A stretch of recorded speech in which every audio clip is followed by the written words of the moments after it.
എന്താണ് അക്കൗണ്ട്?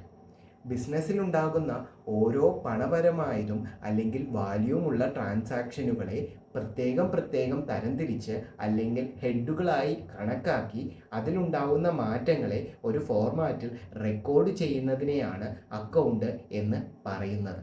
ഓരോ അക്കൗണ്ടുകളും ക്രിയേറ്റ് ചെയ്യുന്നതിലൂടെ ആ അക്കൗണ്ടുകളിൽ ഇപ്പോൾ എത്ര ബാലൻസ് ഉണ്ട്, എത്ര കൂടി എത്ര കുറഞ്ഞു എന്നൊക്കെ ഒറ്റ നോട്ടത്തിൽ നമുക്ക് മനസ്സിലാക്കാൻ സാധിക്കും. ഉദാഹരണമായി പറയുകയാണെങ്കിൽ ഇന്നത്തെ നിങ്ങളുടെ ബിസിനസ്സിലെ ക്യാഷ് ബാലൻസ് എന്ന് പറയുന്നത് 10,000 രൂപയാണ്.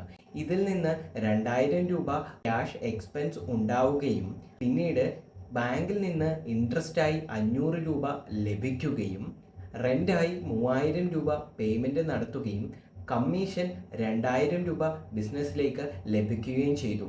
ഇനി നിങ്ങളോട് ഞാൻ ചോദിക്കട്ടെ, ഇത്രയും ട്രാൻസാക്ഷൻ കഴിയുമ്പോൾ നമ്മുടെ ക്യാഷ് ബാലൻസ് എത്രയാണ്? ഇതിന് പകരമായി ക്യാഷ് അക്കൗണ്ടിൽ ഇന്നത്തെ ബാലൻസ് എത്രയാണ് എന്നും ചോദിക്കാം. അപ്പോൾ എന്താണ് അക്കൗണ്ട് എന്ന് മനസ്സിലായല്ലോ.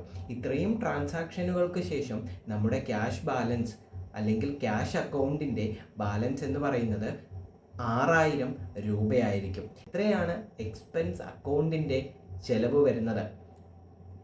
2,000 രൂപയാണ്. ഇൻട്രസ്റ്റ് അക്കൗണ്ട് അല്ലെങ്കിൽ ഇൻട്രസ്റ്റ് എത്രയാണ്? 500 രൂപ. കമ്മീഷനായി എത്രയാണ് ലഭിച്ചത് അല്ലെങ്കിൽ കമ്മീഷൻ അക്കൗണ്ടിൻ്റെ ബാലൻസ് എത്രയാണ്? 500 രൂപ. റെൻ്റ് അക്കൗണ്ടിൻ്റെ ബാലൻസ് എത്രയാണ്? 3,000 രൂപ.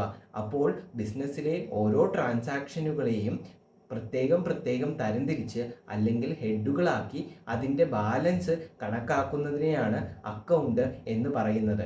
ഈ എക്സാമ്പിളും ഈ വീഡിയോയും നിങ്ങൾക്ക് ഇഷ്ടമായെങ്കിൽ ഒരു ലൈക്കും കൂടെ കൂടുതൽ വീഡിയോകൾക്കായിട്ട് എൻ്റെ ചാനൽ സബ്സ്ക്രൈബ് ചെയ്യാനും മറക്കരുത്.